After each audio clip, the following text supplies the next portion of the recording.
Thank you very much, President Zelensky. Thank you, Vladimir. Thank you for welcoming us all to your magnificent Mariinsky Palace here. That's absolutely fantastic to be back in Kiev and to see the excitement, the buzz of this capital, which has changed a lot. And I must say, since I was last here 5 years ago, I think, and in many interesting and positive ways. But we have to face a grim reality, which is that as we stand here, Vladimir, today more than 100,000 Russian troops are gathering on your border in perhaps the biggest demonstration of hostility towards Ukraine in our lifetimes. And the potential deployment dwarfs the 30,000 troops that Russia sent to invade Crimea in 2014.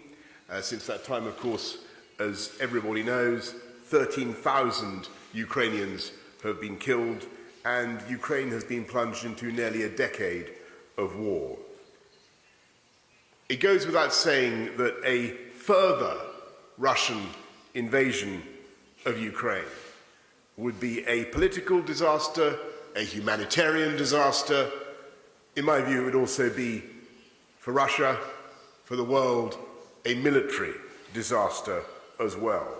And the potential invasion completely flies in the face of President Putin's claims to be acting in the interests of the Ukrainian people. The UK and other countries will be judged by the people of Ukraine and the world on how we respond and how we help.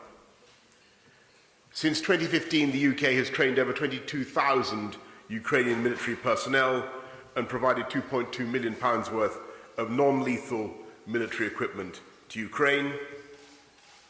2 weeks ago, we sent anti-tank weaponry to strengthen Ukraine's defences further.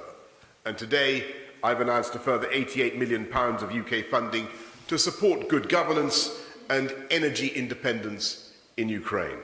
This will bolster your efforts, Vladimir, and those of others, to build a free and prosperous Ukrainian society free of malign influences. Alongside other countries, we are also preparing a package of sanctions and other measures to be enacted the moment the first Russian tow cap crosses further into Ukrainian territory. And we have done all this and prepared all this, not as a show of hostility towards Russia, but as a demonstration that we will always stand up for freedom and democracy and Ukrainian sovereignty in the face of aggression. In recent days, I've spoken to the leaders of the United States, France, Germany, Italy, the NATO Secretary General, and others. All agree on the fundamental importance of supporting Ukraine's self-determination. Because the people of Ukraine have the inalienable right to choose how they are governed and, indeed, which organisations they aspire to join. And as your friend and partner, the UK will always uphold that right. It is vital that Russia steps back and chooses a path of diplomacy, and I believe that is still possible. We are keen to engage in dialogue.